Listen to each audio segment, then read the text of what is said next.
Good evening, everyone. Good evening. A big warm welcome from myself, Adam Harris. First of all, can I do a sound check, please, and just make sure you can hear me? Sound should be good. Just want to double check that it's working as well for everyone else as I got green lights here. Thank you. Thanks, Ian. As usual, good to see you again. Nice to see some regulars. As I said, I always enjoy that. And it's an interesting evening. It's been an interesting day. I'm very keen to kick off and have a look at that. So the topic tonight is the worst yet to come for Forex. I'm not going to spoil it. Let's get into it. Okay, so there's a disclaimer. I need to give you some time. Good evening. Thank you, Eric. Thanks, Diana. Nice to see you again. I think it's a good night. I think it's a good evening, and there's a couple of things I want to have a look at. So some background behind me, just for those of you who don't know me, I am based in the city of London. I'm a trend-based trader. I trade my own money. I trade client money as well. Start a solicitation, just giving you some background. I trade currencies, commodities, and indices. My portfolio for investing is more stocks. But my day-to-day bread and butter trading is looking at about like 40 odd markets. I'm going to build a watch list with you today. We're going to do that. We're going to go through the markets and have a look through all of them. And so obviously on the agenda, I feel like there should be more here. There we go. Recent movements of the Forex markets. Today has been a historic day. It'll make sense when I show you. Market analysis across multiple time frames is part of that as well. It's also for those of you who are in the early stages of your trading career, well, you need to talk about multiple time frame analysis. Okay, so then we've got identifying potential trades that may be arising and building a potential watch list for traders to consider. And I think I'd rather rephrase that, say building a watch list of potential trades. Now, I'd like for this to be as interactive as possible. So please don't be shy. Please feel free that you can jump in with a question at any time. I've got the questions tab open next to me. So anytime you ask a question, I can just jump across and answer it. And then I'll come back to this slide at the end. So again, as per my previous discussions, I've got the MT5 open, which for now will be the platform we're using. If you're not familiar with it, please don't stress. It's relatively easy to use. Probably with a bit of help, you could become familiar with it within a few hours, which is actually a big thing to say, but it's true, I think. So on the left-hand side, I have, this would effectively be my go-to, not my short list, but my go-to watch list of instruments to trade. Effectively my major currencies. I include all of these now. So I've got Euro, GBP, Aussie, Kiwi, and then dollar CAD, dollar yen, and I sort them into dollar last or dollar first. It just makes it easier for my brain to put the information together. Question, I trade the indices. Any chance you could analyze the Nasdaq and the DAX? Absolutely, absolutely, not a problem at all. Then I do all the Euro pairs. Okay, so I don't include Euro Sing in here, so Euro, Singapore dollar, that could be counted as an extra.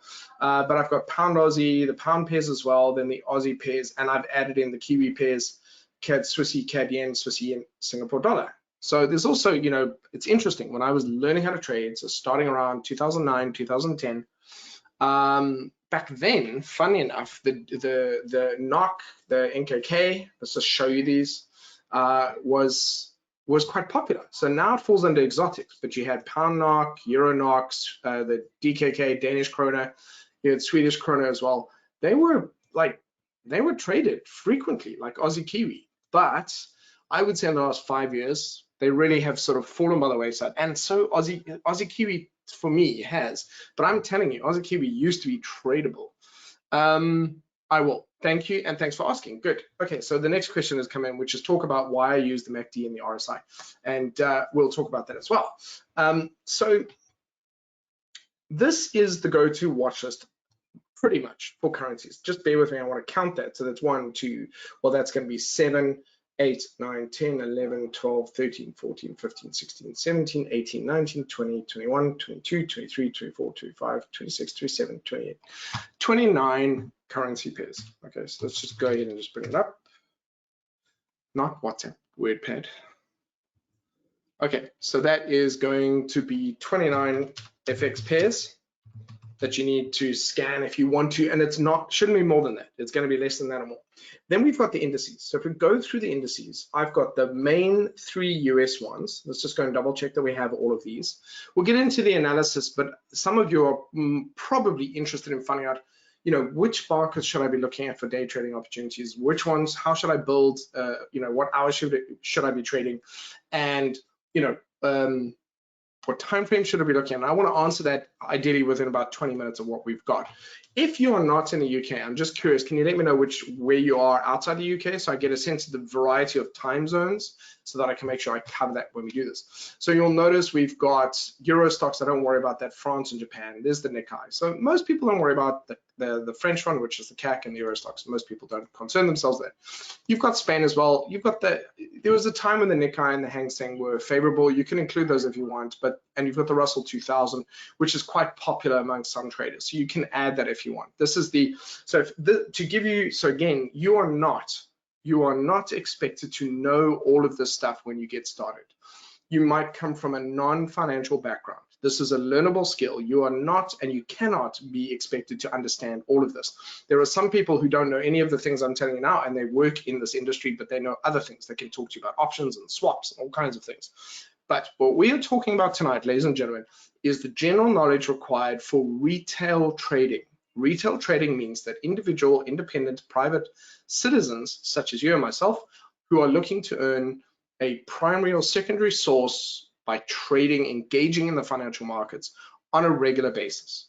So we're going to talk more about trading than investing, more about trading. So trading is when you're trying to generate a secondary or primary source of income from the markets. So very quickly, the Dow is the oldest index in the US, started I think in 1896. Then followed, well, actually, I'm not sure which order, but I think the S&P 500. So this was the major companies back then, you know, more than 100 years ago. The S&P 500 is 500 mid to large cap companies, which includes like Nike and Starbucks, big brands, McDonald's, all the ones you know. Then you've got the tech companies. Now, some of them overlap because Microsoft might have been in the S&P 500, but it's also been added into the Nasdaq 100 tech companies. The reason they're not called the Dow and the S&P and the Nasdaq is because of copyright names.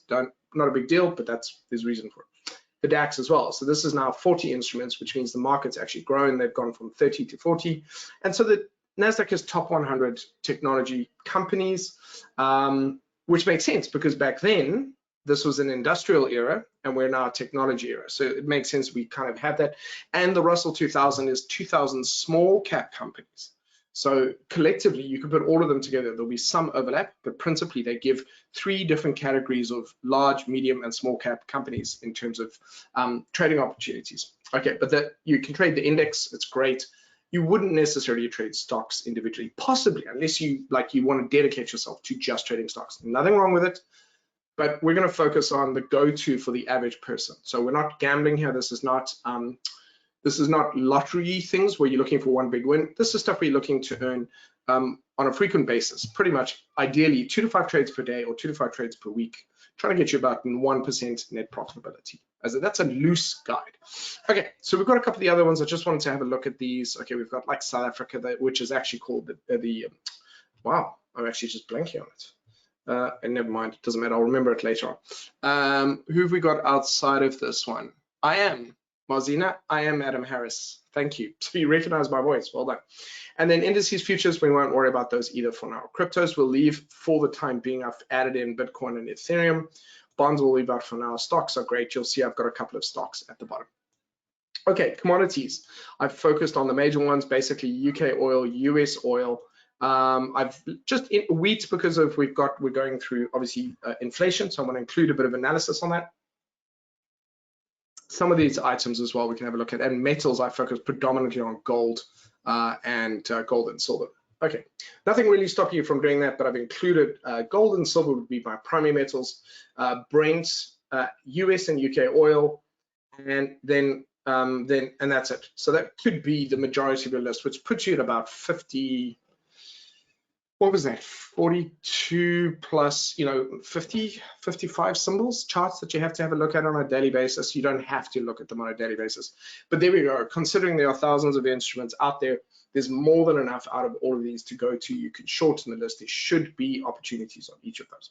Okay, so having now shown you the broad list, which is highlighted on the left-hand side, let's go through and talk about what is significant about today. Okay, what is important about today? I'm going to start off with the monthly chart for euro dollar. So the dollar is the single biggest currency on the planet. Okay, I didn't know this. I learned this recently, but after 1945, the US possessed 90% of the planet's wealth in 1945. So you can imagine everything was dollar-based. Their economy was absolutely huge. Now it's not the same. So now they're sort of almost head-to-head with China, except that really most of the rest of the world still uses the US dollar, certainly when it comes to commodities such as gold and oil. So it's the most widely used currency on the planet. Now, and if you take away China, if you exclude China, it's the US's GDP is greater than the next 8 countries combined. I'm only saying this because we need to understand that there are certain cogs in the machine, and when they move, we need to be able to detect that. And so what happened today that is significant? I'm just going to go through and just kind of mark it round about here. It doesn't matter. I just wanted you to observe that for a very long period of time, I'm actually going to put it sort of back up here.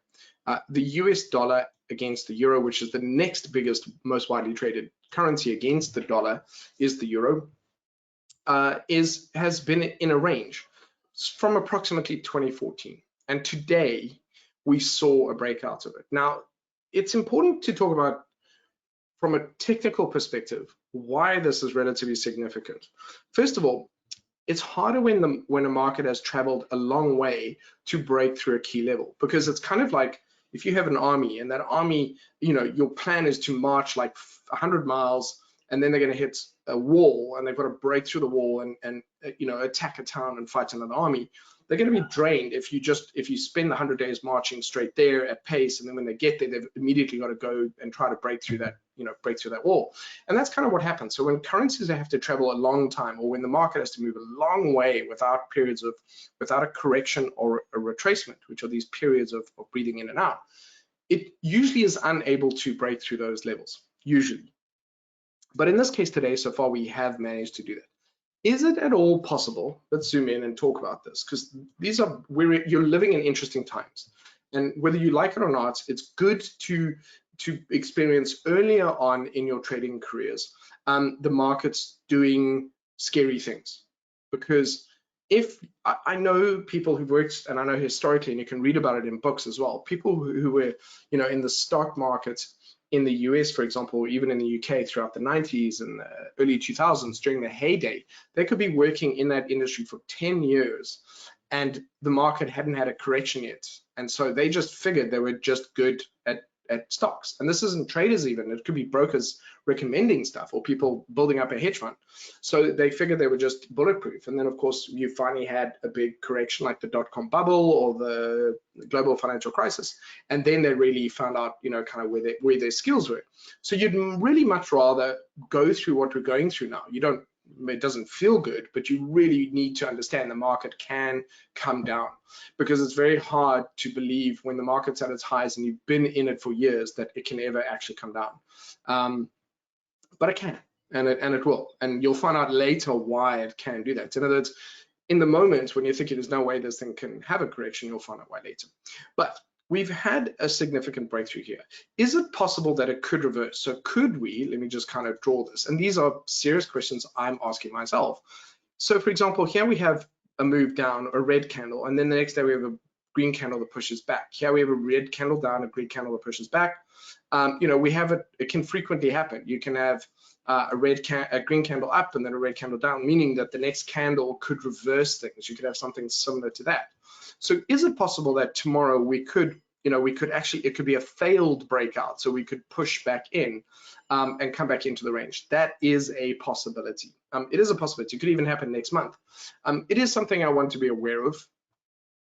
This is something I want to be aware of, but the possibilities of that being the case is probably less than 30%. What I mean is, it's I feel like we've really broken through this. And part of the reasoning, let me make my case to you, is that, we've been talking, or the markets have been rumbling about, now that you go back and look at it and you see this move all the way down, you kind of think, well, you know what, there's been fears of inflation going back further than the last couple of months. They've actually been talking about it probably almost a year ago, and it really only started to become kind of mainstream murmuring recently. So I feel that part of the move we've been seeing here has actually been, the impact of inflation and the slow move to the dollar and just the general preparedness or the inclination of the market to do that. And I feel like the breakout today is part of that, is tied to that. And therefore, I think we're actually entering a new phase in the market. So I was trading, probably learning how to trade somewhere around this period coming into it. And I remember when we broke through this level, and look at this, we were far away. And once we broke through, we carried on for about twice the distance, almost exactly twice the distance.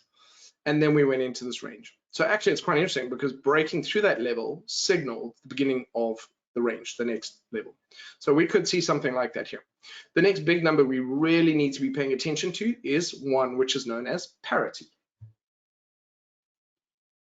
Parity is more about psychology than anything else. It's more about our currency is the same strength as yours. If you think about how proud the Americans are, imagine when their currency is weaker than the Canadian dollar, their next door neighbor that they always kind of look down on. I'm generalizing. Obviously, many Americans are nice, educated, smart people. I'm not belittling them at all. I'm just trying to talk about the psychological idea of you and your neighbor, even the UK, the pound versus the euro. There's just something about that, whether you're slightly stronger than them or they're slightly stronger than you. And that battle often plays out at 1-to-1, which is parity. We appear to be heading down to parity. We broke out of a range that is very significant right now. So to me, the hard work was actually getting out of the range. The easy thing should now be to just get to parity. What happens at parity, probably because we haven't connected with it in a while, statistically, the most likely reaction is a rebound off that. Statistically, it's the most likely one. So I'd be curious to see how that's going to happen, or if that's what's going to be the case. So this is why we need to talk about this, because not only why I think that we are in a new phase of the market, and one of the things that was fantastic when I was, again, in this early period where I was learning how to trade, was the behavior of certain markets. So what I want to do is let's go across and have a look at, let's pick this one, and it's just, interestingly enough, if you want to know something about MT4, it's a very interesting platform. So the more tabs you open and the more instruments you have listed here, each one of these things drains resources. So multiple charts with lots of indicators on, plus lots of items listed here. Each of those things will drain the resources, because also it's pulling in data on all these things that are updating here. That starts to drain memory, predominantly memory, not CPU, but memory, because it's occupying memory to do that.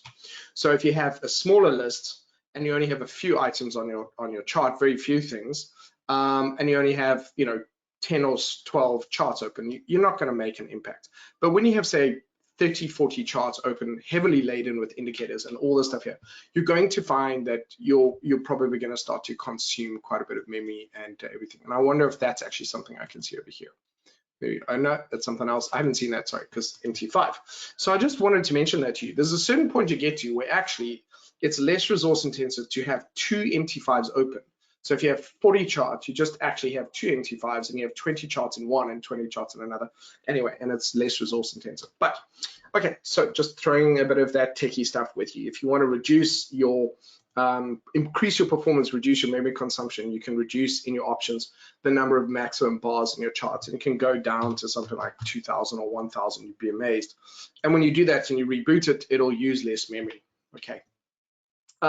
So now that we've done this, let's talk about, so we'll come back to KiwiCAD. Let's talk about dollar yen. So let's go to dollar yen and have a look at that. So dollar yen, when we go and look at it on a monthly basis, this was actually the same range that this has been stuck in since 2014. And so it's also been range bound. We've had quite a few that have done that. So if I go, for example, I think it's pound CAD, go to the monthly for that, you can see it has been largely range bound. We appear to be breaking out of that range now. Sorry, it's loading up the data. So this was also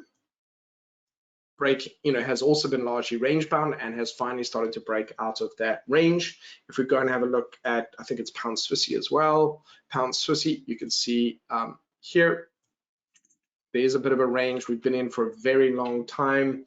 What else? What else? I don't know. Let's have a look at something like Eurocad. Yep, that'll do. So Eurocad over that period, just trying to get that corner while it's refreshing. There's the top of the range, and here's the bottom of the range. So this is so common. I wanted you to be aware of it, because if you're not looking at the monthly very often, you wouldn't be aware of this. They have been stuck in very large ranges, so many of them. I would probably say the majority of currencies and crosses stuck in ranges from approximately 2014 until now. And so the thing that happens is when a currency is in a range, it doesn't trend that nicely. And so that's made it very difficult for swing traders trading on the daily time frames. It's made it difficult for them to actually consistently make money. I had no appreciation of this. So of course, when you're growing up, you don't really appreciate. I'll get onto the indicators, by the way. I haven't forgotten about you, Nazir. I didn't really appreciate how good life was back in the day. But you know, we had pairs like Euro Yen, and again, I think I have mentioned this to some of you. Just do this, where we had these very long, sustained trends, just steady. I mean, that's for years, and even here for several years at a time, and there for several years at a time. Long, sustained, as opposed to now going into a range, which is stuck in over here. And so what that meant was that you could kind of take a trade every other week on one pair alone, and generally they'd go on to make money. Euro Swissy, check this out. So before Euro Swissy kind of went all nuts,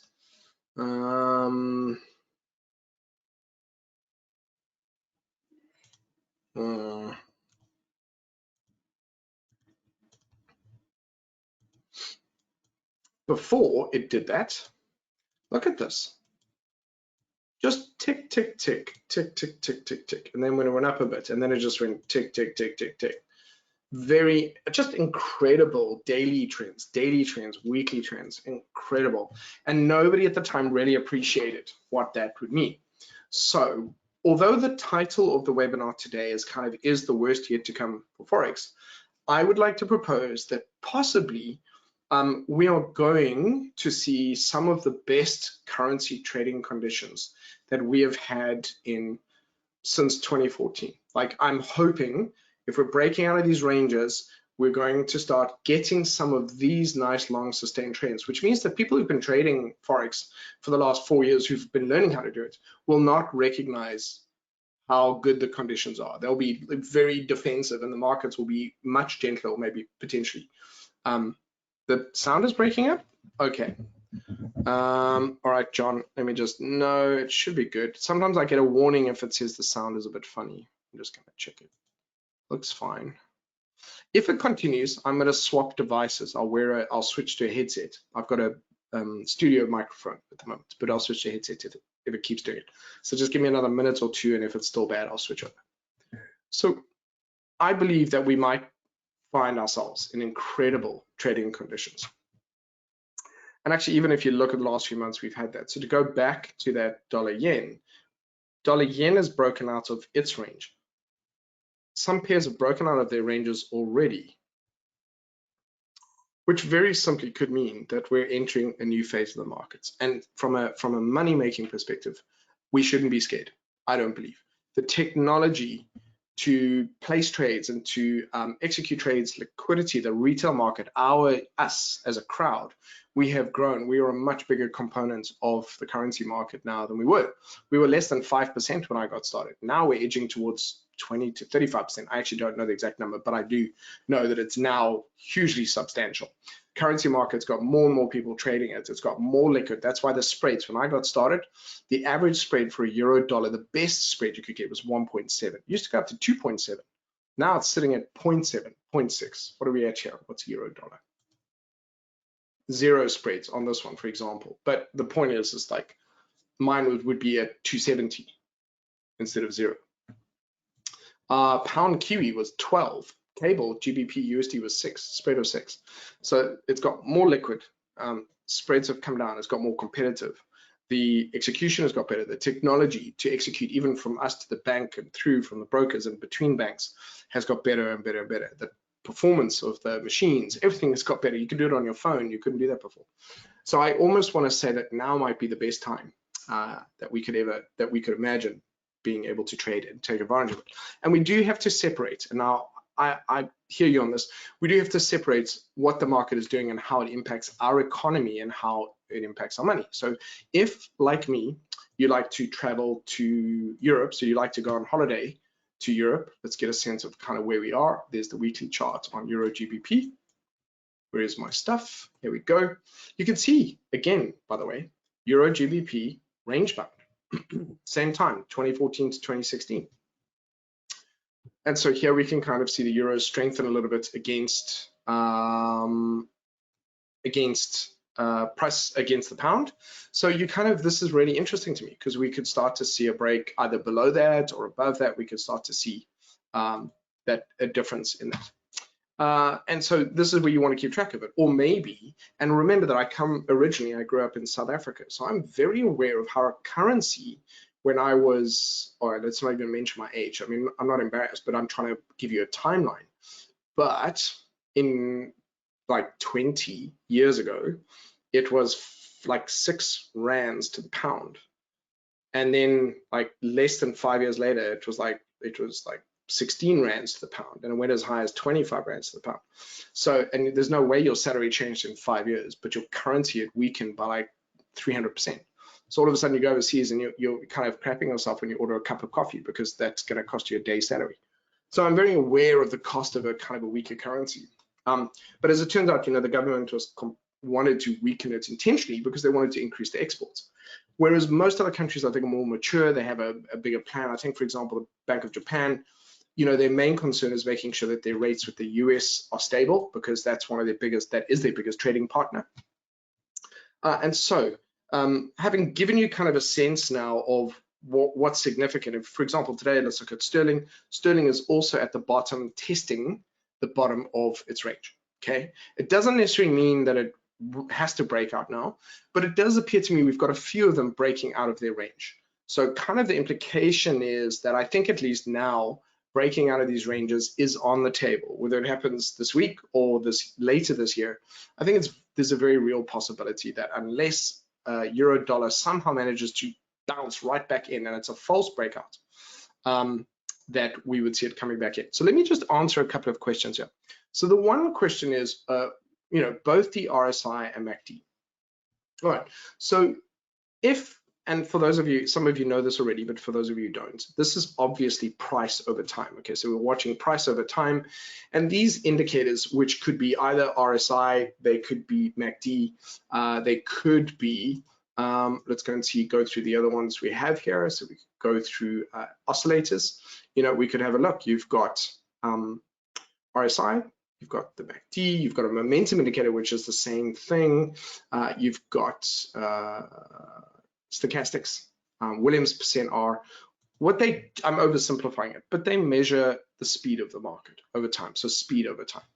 Now, a lot of people, originally, and this is true, you can go and find this out actually, even the guy I think who invented RSI didn't use it the best way that's possible. He was talking about oversold and overbought, meaning that if it reached at this point, that, for example, it would be a good time to exit the position or potentially look to sell, and here would be a good time to buy potentially.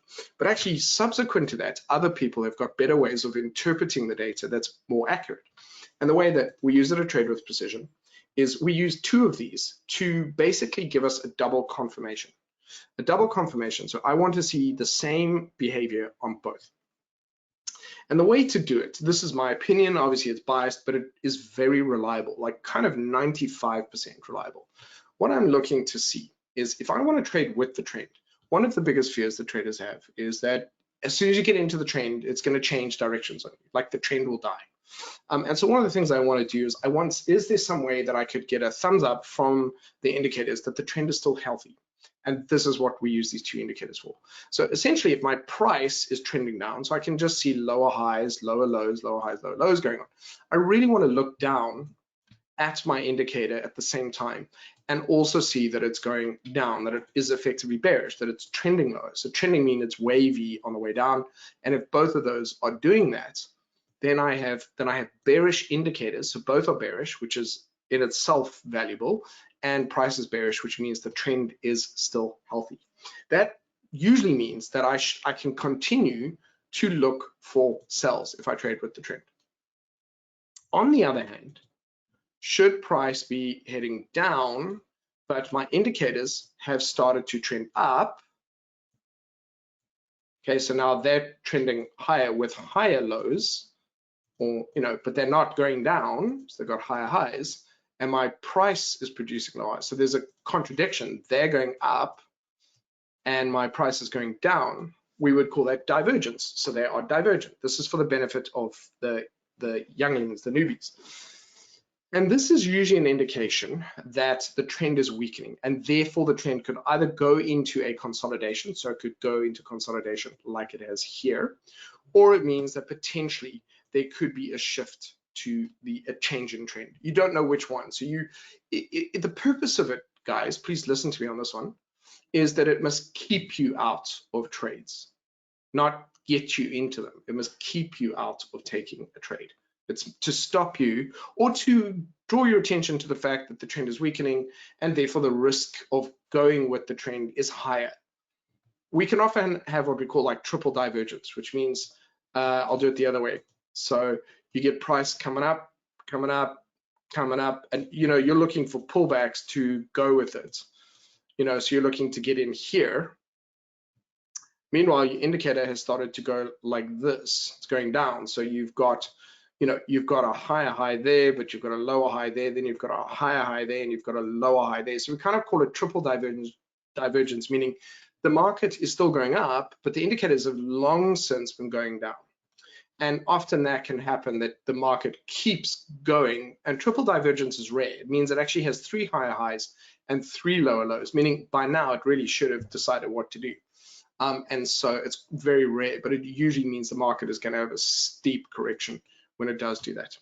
And so the whole point of this is it's telling me that if I want to get in here, the market might do another high, but it's weak, and therefore if it changes direction, I have been warned. That's the way you would take it. Okay, then I've been warned. So I want to kind of keep note of that. And so 2 indicators, because both of these gives me a clearer, it gives me that confirmation and increases the confidence. I often find that the RSI at 14, it's very flat. So if I want to amplify those peaks and troughs, amplify them, I can drop it down to say 6. So all that does is just amplifies, it pushes the bottom and the top further apart so that it's more obvious to me what it's doing. So let me go and show you where that's a case of that. So let's go up here. So over here, for example, you can see we've got a series of high lows and high highs. If we go up to this, for example, and a low high, so we've got a high and a high high and a high high, but you can see the MACD starts to sort of flatten out, the RSI starts to bulk at that. And so usually that can be an indication it's going to run out of steam. So another one that's real time that I can show you would be dollar Swissy, for example. So dollar Swissy here has got lower lows coming in here, but the MACD started going higher, as has the RSI. So if I just magnify that again and just quickly switch that on, you can see if I just move that to 6, you can see, okay, there we go. It started to trend higher.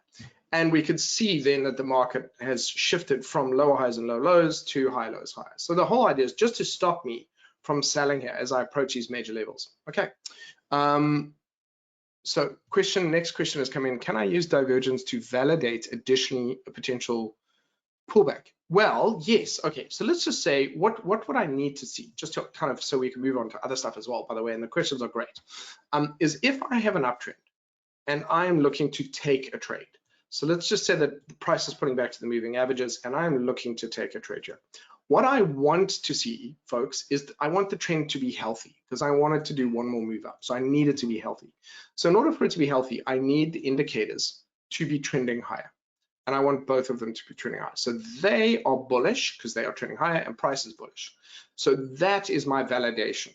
That tells me the trend is still strong. I should be able to take the next trade, and I've basically I've got all the green lights ahead of taking the trade. Cool. Chew on that for a bit, and then if there's any other questions, I'll come back to it. So can I quickly have a look at the Nasdaq and the DAX so that I can move on? I'm coming back to the currencies because I want to talk about where the opportunities are, and I'm going to go through the charts. You can see it through my eyes. I'll do a scan of the chart so you can see how fast I do it and why, and I'll slow down and explain the reasoning. So let's have a look at the DAX. So first of all, let's look at the DAX on its own. Let's go through that. Okay, and have a look at this. So first of all, let's get a sense of what's going on with the monthly. All right, so there are some important levels, I feel. We've got some important historic levels that I kind of want to be paying attention to. Let's put them in here. You could actually even argue it's down here. You could say, okay, well, can we not just keep it there? And there's probably a bit more, but this will do for today. So I mentioned this because I think it's important to show that we have broken. This has been important resistance for us for a while, and we've broken below that. So that is significant when you take the dollar into account.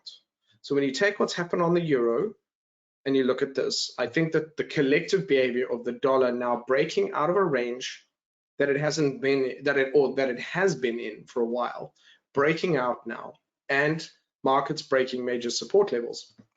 If you put that together and then you think, okay, well, what's going on at the moment? We've got fears of inflation, there's fears of recession. So to me, I think it's important. I think the message that I would take away from the dollar breaking out of this range is, and I'm not indifferent, I'm trying to be objective about it as a trader / investor, not as a human being who is impacted by this.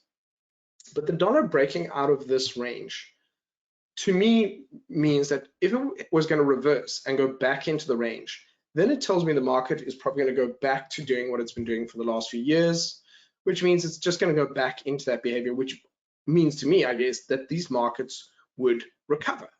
So in other words, they'll keep going, because what have they been doing for the last few years? They've been going up, mostly. Aside from a few wobbles here and there, they've been going up.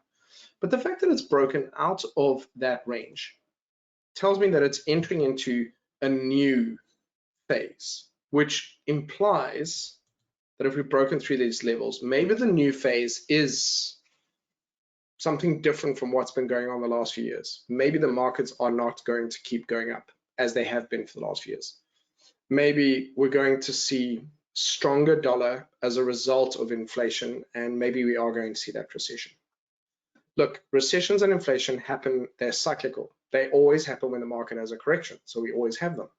The real question is, how bad is it going to be? And actually, I don't think anyone really knows that now. They're always going to say each one is very bad, but I can't speak for that. I can't. All I know is that tonight is really about, are there ways to make money in these conditions? And there are. The beauty of trading is you can make money in a bear market.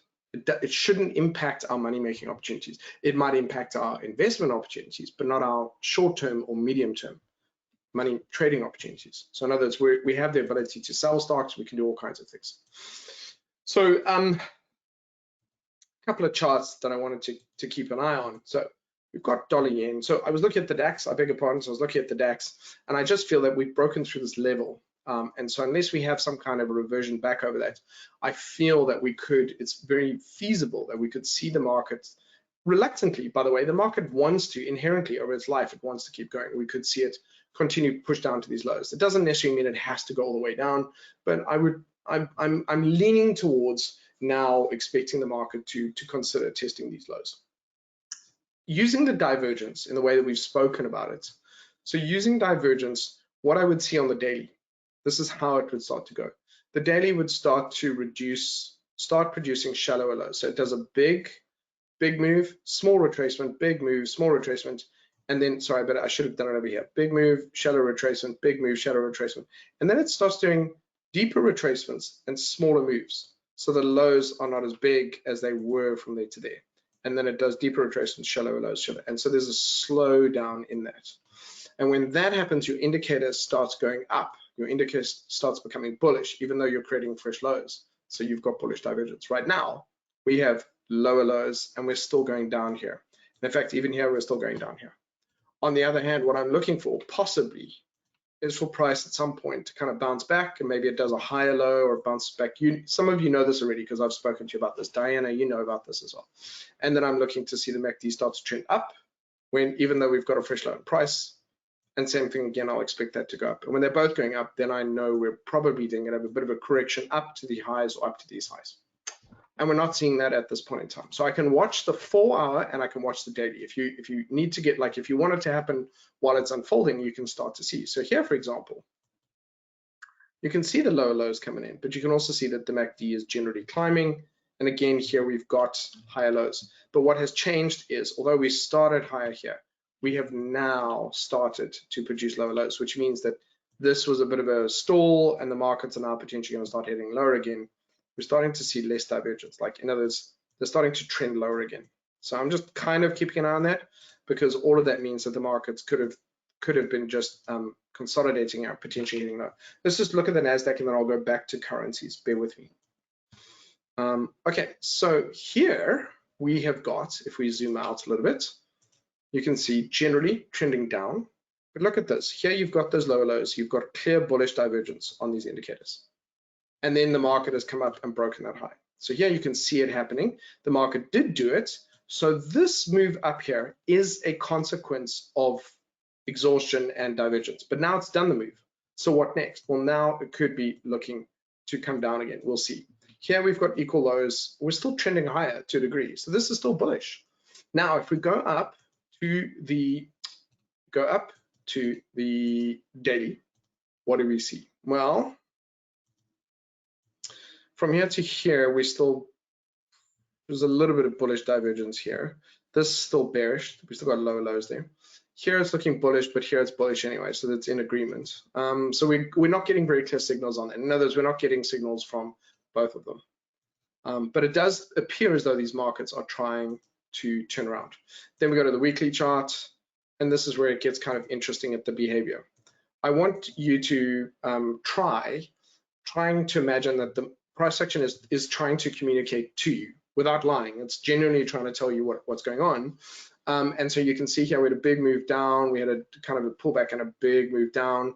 Then we did another pullback immediately, and we just breached this low, and then we pulled back again, and we're up here. So we've done, in a way, we've done a big move, and then we've done a deep retracement and pulled back again. So we could be, as I said, we could be in the early stages of a turnaround. This is something I did a very detailed 5-point thing in a previous webinar last week, I think.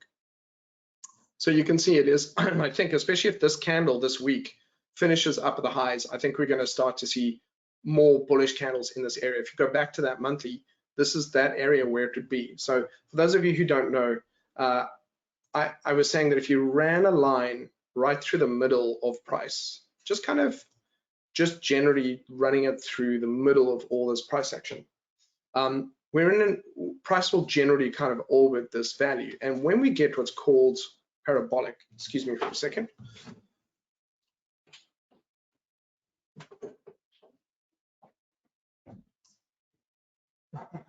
My dogs wanted to come into the office, and then as I went, they thought I was going to shout at them, so they ran away, but now they want to come in. Okay, so we have, when the market is nice and steady, and it kind of steady, and then it goes like this, we call that parabolic. And the thing with parabolic is it usually means that the market has got too hot too quickly, and like Tesla stock, we'll look at that now, has gone parabolic. And it means that it's overvalued, because stock price is only to do with not just the value of the company, but what the public's love of that brand is.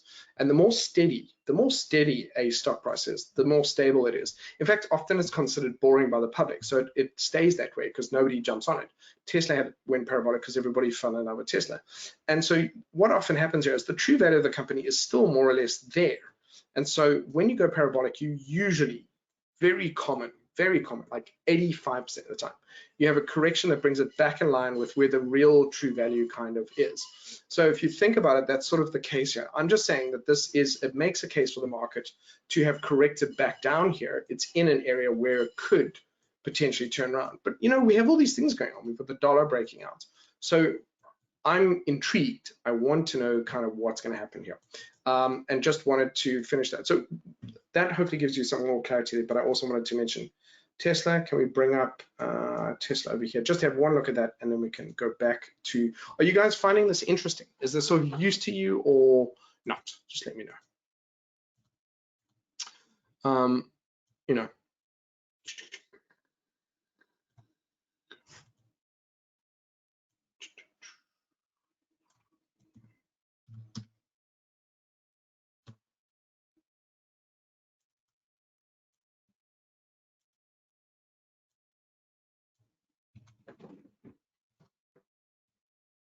cool, great.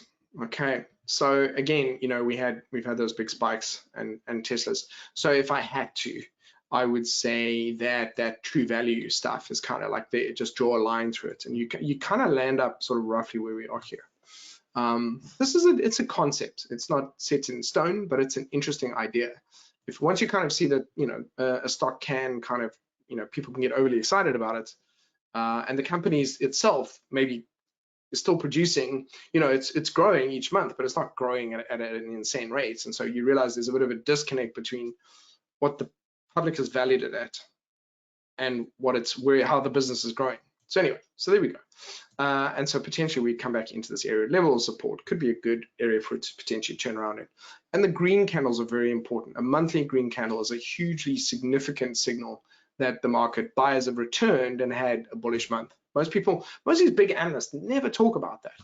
But the bullish candle for me is a really strong signal that buyers are returning. And most of the time, again, 75 to 8% of the time, that can signal the bottom, and then it can start here. So we'll see how that goes.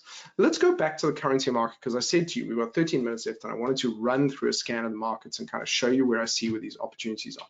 So just starting with dollar yen, because I think we've got something important. Dollar yen broke out. It's very overextended on the monthly. It's had a breakout like that in the past, so we could have a bit of a consolidation here, and then it carries on. But it's definitely up at these highs and potentially up at those highs. And it's overextended. So I'm concerned that it's running out of steam. When I look at it on a weekly basis, we've got signs of exhaustion here. Overall, these seem relatively healthy, so that doesn't seem to be too much of a problem. But if it starts to break below these and we get a red candle, I would expect price to come back down towards these lows here. If we go to the daily, you can see, again, look at that move, look at that price action behavior. And this is something that, again, this is something I teach that I don't know that I have seen anyone else talk about it, but look at how the price action changes. Big move, pulls back, and then does another little high, and then pulls back, and now it's doing a little bit. That's what's happening over here. And so this could indicate that we're about, let's call it, use the expression about to turn over. Okay, so it's not a head and shoulders, but it's the same idea.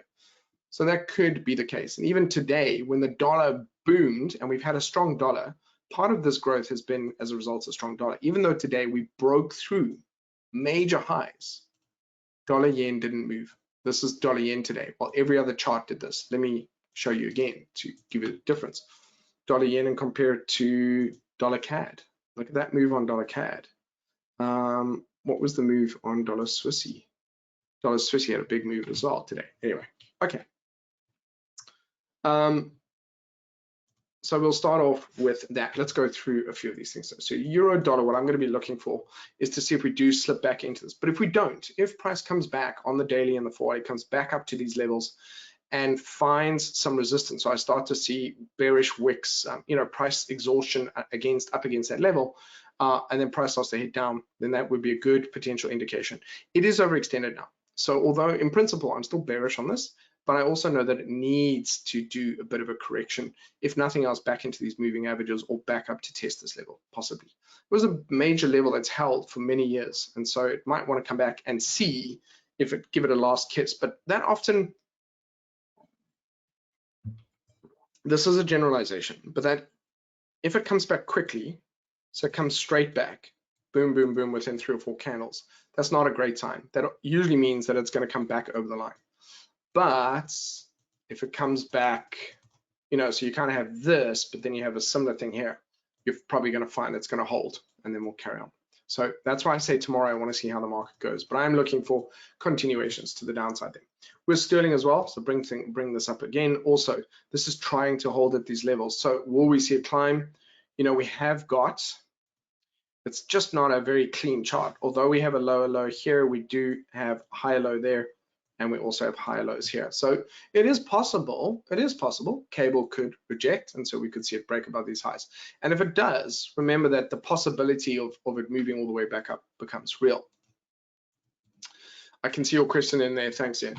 Let's just go through these. So Aussie dollar, you know, look at this possible here for a double bottom. So again, a bounce and a bounce plus the bullish divergence similar. This could result in a reversal. It's not impossible. It's weird because the dollar did break out, but maybe we'll look back in a week and it's come right back in the range. And instead of saying it broke out, we'll say it tried to break out. So as a trader, think about it like this.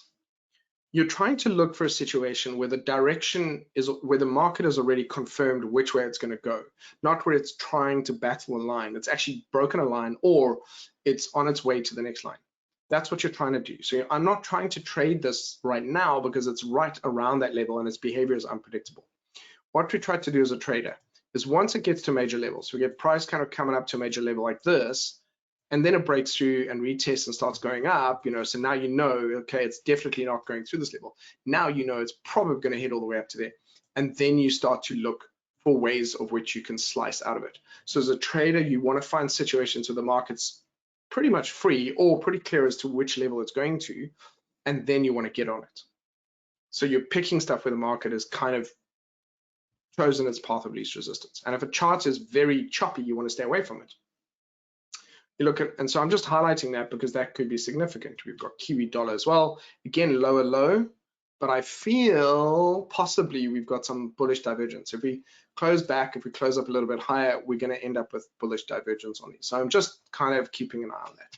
Again, until I see a really strong bullish candle, I need to see something like this over here, because if that happens today or tomorrow, then what you're seeing is more bullish candles coming in at the bottom. And you see that it's kind of like here you get a few red candles, then you get another red candle, and then you get a third rejection candle, and then it goes. I'm looking for similar ideas here. So that's kind of my plan, is to see if it's going to be able to break out. For example, here, dollar CAD didn't get out to this level today. Maybe tomorrow it'll push back again. Maybe it can't get through that level. But if it does break through and other markets start carrying on, then I think we're going to get that. And once I feel comfortable that it is now free of the range and it's starting to move, then I'm definitely going to want to get a slice of that. Dollar yen is, as I said, is showing signs of failure, which is really weird. And dollar Swissy also a bit odd. And it had this double top thing. So very odd behavior. Some people think that the Swissy and the euro are kind of inversely correlated. They're not. They do their own thing, without a doubt. There was a time when they were, but we'll see. So euro GBP, very messy. So why do I not want to trade this? It's just so choppy. I can see it's going up, but it's really choppy. Here I could see it going down, like generally, but it's just super choppy. So it's not for money making. You want kind of relatively clean stuff. Let me show you what a clean chart should look like. Okay, this is a clean chart. It's great. So if you're asking me what kind of charts should I be trading, doesn't matter whether it's gold or currency or what, doesn't matter. You really want something that gives you a clear sense of where it's going. And when it is like this, it behaves more rationally. It tends to respond to levels and do a few things. It doesn't mean you won't have losing trades, but you should have fewer losing trades. That is a good example of a chart. Now, could this be coming back down here? It could. Why? Is it overextended? Yeah, I think it's overextended. And look at that. You've got a straight up line. There's your bit of move up. So yes, this could be parabolic. Would it come down? Could it come down? Absolutely. To here, or even as far as this. Absolutely, it could do that. If that's where the true value lies, it could come back down there. So if that's going to be the case, and we've got a bit of a swing high that's literally just happened today, we could see the market start to head lower. So what does that mean? Go to the 4 hours. So what am I looking to see on the 4 hour? I want to see what was an uptrend has now become a downtrend. So it'll break and start going into a downtrend. That's what I'm looking for in this area. So this is why Swissy yen would be great. So go to the daily. Here you can see a little bit of a head and shoulder. We go to the 4 hourly. Now you can see a little bit more of the head and shoulder, but here's what I want to see. So it has started to breach that weekly candle. Now I'm going to be looking for moves, come back, test this, come down. I know where I can largely expect it to come back to, potentially even down to those areas. So what does that mean? This area is quite important. I go to it and draw this, just so that you can see that area, and then go to the 15 minute.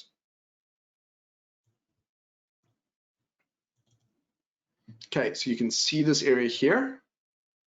Yeah, tomorrow and the rest of this week, if it does continue down, breaks below this, I'm going to be looking for this type of behavior and looking for price to continue that. 15 minutes for my actual trades if I can. 1 hour is very acceptable. So again, look at this, there's a level here. So I'm going to need price to kind of probably really make me happy, break through that, and then come back and test this. So I'll be looking for it to, again, into those moving averages, looking good. So that 15-minute, 1 hour looking good. 4 hourly will also be the case, because at some point the 4 hourly gets overextended, like it does here. You can see the 4 hourly coming back. That's going to be number one on my watch list, looking good. But it could also be because the yen pairs are potentially turning. So let's look at a few other yen charts quickly. Same time frame, just see if anything else happened. So this could be the case. We could be breaking through here, possibly. Let's look at Aussie Kiwi yen. Yep, see, we've got lower highs here, coming down to test this level. This is trending down. This is sort of trending down. We could be looking to break this level. What about Aussie yen? Okay, starting to creep lower. So I like the look of these things. Euro yen, starting to break down. So all the yen charts so far, including dollar yen itself, starting to show this could end up being a break of this. I think would see an acceleration to the downside. And so I'm thinking it's possible, which is really weird, because if the dollar's broken out now, it's going to keep strengthening, and that's what caused most of this move up here. And now it seems as though we'd see it come back. Anyway, if that's the case, there could be some great trades on those pairs. Euro Aussie, I'm aware of your questions, and I want to just finish up on this, and then I'll answer those questions. Euro Aussie, I've been waiting for this to continue an uptrend. It had a very similar experience when you look at it yet. You had lower lows coming in, and you had that bullish divergence, and then it's trying to break up higher. Look at it on a weekly basis, trying to get it up, but it just cannot get past this level. So what it appears we see is actually a downtrend on the monthly that could be producing a bearish candle here.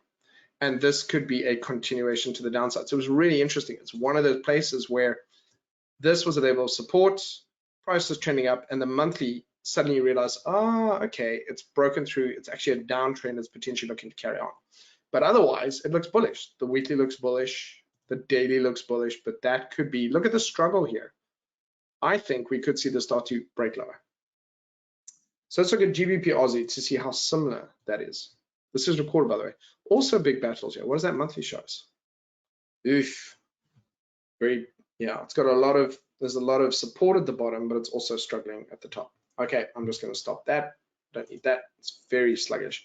But yeah, there's a bit of a mess, but Euro Aussie could be showing you that. So those are my favorite ones, certainly of those. Some of the Swissy pairs and CAD pairs are looking like they want to turn around and change direction. So here the daily wants to potentially push up. What about, was it Aussie Swissy? Yeah, it's overextended, could be looking to change direction. Look at that 4 hour. Look at the bullish divergence going up. Here's a possibility. I know often people want to get in and they're waiting for it, but actually a break above that for me would be nice and bullish. There'll be some resistance up here. But again, I'm looking for price to start to break above that, because then I would feel more confident it started to actually shift to the upside. And that could happen with a few of the other charts. Let me look at your questions quickly. Let's go on. So the question was, why is USD gaining strength considering a higher inflation rate? And again, this goes back to when I was learning how to trade. Basically, a stronger interest rate is better for the currency. When it has a higher interest rate, it becomes more expensive. It just seems to be, it is more expensive effectively, and therefore that tends to strengthen the currencies. But it's not just that, it's also the fear of inflation causes a move to the US dollar on top of that. So it's two things happening at the same time. The US dollar will strengthen as a result of the interest rate hikes, which are meant to be to calm inflation down, but it then has a side effect of strengthening the US dollar. But then also in situations where the market is nervous, it can often run to the US dollar. So it's a double whammy. The DAX, you said that MACD is curving. I hope I answered that one. Let me look at all these other ones quickly. We'll run over for another couple of minutes, guys. We're almost done. Okay, so that explained the RSI and MACD. I've done the Nasdaq and DAX. Okay, big question here. So the price of US oil has plummeted today. Yeah, probably due to possible recessions. Yeah, sure, yeah. However, with oil being such a big component of inflation for every country, won't there be a reevaluation? Good question. Let's go look at the charts and see. The price of US oil has plummeted today. Yeah, okay, cool. So let's go look at this. So one of the things I wanted to show you is the value you get. Even if I trade the 15 minutes, I'd like to get a sense of what's going on with the monthly. Like today, that big move on the euro would make no sense to me. Well, probably I would misunderstand it if I didn't look at the monthly. Like I needed to know that dollar broke through a major level, it left a range, so there was a big move across the board there. So if I go across to the commodities that we saw when Russia invaded Ukraine, remember we've got global inflation combined, which was made worse by Russia invading Ukraine for a couple of reasons. Russia is a provider of commodities. Ukraine is a huge provider, 40% of the sunflower oil on the planet, wheat, all kinds of other things. Nobody talks about it, but the biggest reason that I believe that Putin is invading Ukraine is Ukraine has got immense wealth. Russia is broke. It's overexploited itself. This is what happens in autocracies when the wealthy are just stripping it of everything. Ukraine is a democracy. It's got the wealth distributed. It's natural resources. It's beautiful, and that's what he wants. He wants to put it under the guise of, well, it belongs to us anyway, but that's what he wants. So that's my belief. So let's go and have a look at wheat being one of those commodities. Look at the crash on that. When you go to the monthly, you can see, okay, the data looks terrible here. We had that spike up when the invasion happened, and then the market came back. Now it could be something as it going back in line. Could be that, but I don't want to lean on that. I don't want to start saying that everywhere because then it sounds like a go-to excuse. But then if we go to West Texas, let's go have a look at this. So here you can see that we had that move to the upside, and it was a knee-jerk reaction, and then the market tried again, has now failed. Basically, we do have these corrections. We have them. We could come down, and by September, October, we could be back up here. So it appears to me from the monthly that we're simply having a retracement at this point in time because we were overextended. And so it seems like a natural ebb and flow. We're also in summer, we might not be using as much fuel, plus, like you said, recession, so cost cutting.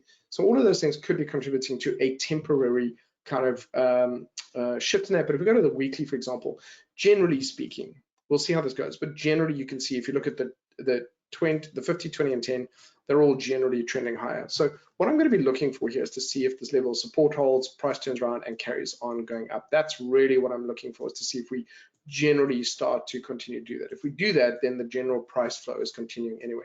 So you were saying, isn't it possible there could be a reevaluation? And that's what I'm thinking would be the case if it's going to be here. We did have a strong rejection here. We did, and we could be range bound. And some of you remember when a month ago or something, I spoke about cryptos being in a bit of a range. They broke out of that range. But the first thing I assume is, assume innocence, so innocent until proven guilty, we'll probably find some support here. If we fall through this, then we're just going to see a drop in commodities. So commodities are also seen as investments. And when money gets pulled, it can get pulled from gold. So a lot of people are going, well, during inflation or as a hedge against inflation, won't gold go up? No, actually not necessarily. I think in the past, that was the case, but I think the way the mechanics have changed is gold is not, because it's not tied to our currencies anymore, it's not leaned on the way it was, and it doesn't give as much growth. I don't think it is. It will still be, but just maybe not as much. And so it's possible we could see some of this starting to be offloaded. And I think you're exactly right. We could see a bit of a reevaluation, but the recession, if people aren't spending as much, we could see that there's a bit of a drop there. There might be a surplus. I know they're trying different things to try to curb it, and possibly even it was overpriced. Maybe it was just even overpriced as well. So because people are suddenly, if they don't have to fill their car up as much, they might not. There's a lot of different reasons that I honestly can't give you the most solid answer to. But what I can do is say, look, what is the trend here? This to me would be a good place for it to potentially turn if we can find support. And overall, the drift is to the upside. Therefore, if it's going to do that, I would expect it to kind of carry on within that, and so it should continue to do that. And then it wouldn't surprise me if that was the case. Currently, that's the case. What would I need to know that it's breaking that? I need to see a break and a close below that, and then I'll be like, okay, maybe we're going to have a bigger correction. If we go and just one last chart, look at Brent to compare it to, yeah, it's got a similar type of behavior. So that you can see buyers here, like lots of rejections. If we don't get that, if we close near the lows, we're probably going to potentially break through here, and then we'll find out what caused that. Okay, ladies and gents, I feel like I have burned your ears off and completely kind of really sort of, I don't want to say abused your time, but I want to say I hope you're okay with that. I think you're going to sleep very well tonight. Absolute pleasure. It is recorded. I think you do get access to the recording. If you don't, you can always,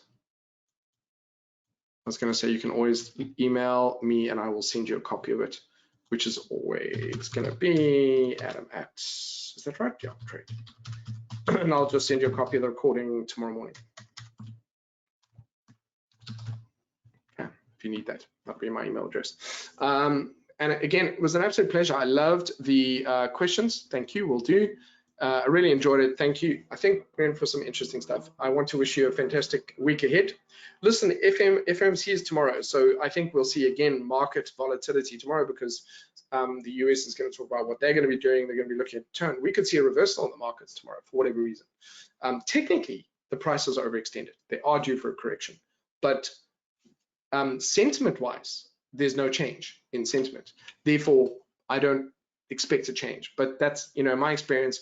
You kind of just, you go with the technicals and you get an explanation afterwards why it changes. So we'll see. Ladies and gents, thank you. I enjoyed it. It was great, lovely, and I'm excited about what's going on in the markets. I hope you are too. And I hope that I explained stuff in a way that made sense to you and also directed you for trade ideas. Loved it. Great. Thank you very much. I'm going to let you go now, and I look forward to seeing you in future webinars. Thank you, guys. Cheers.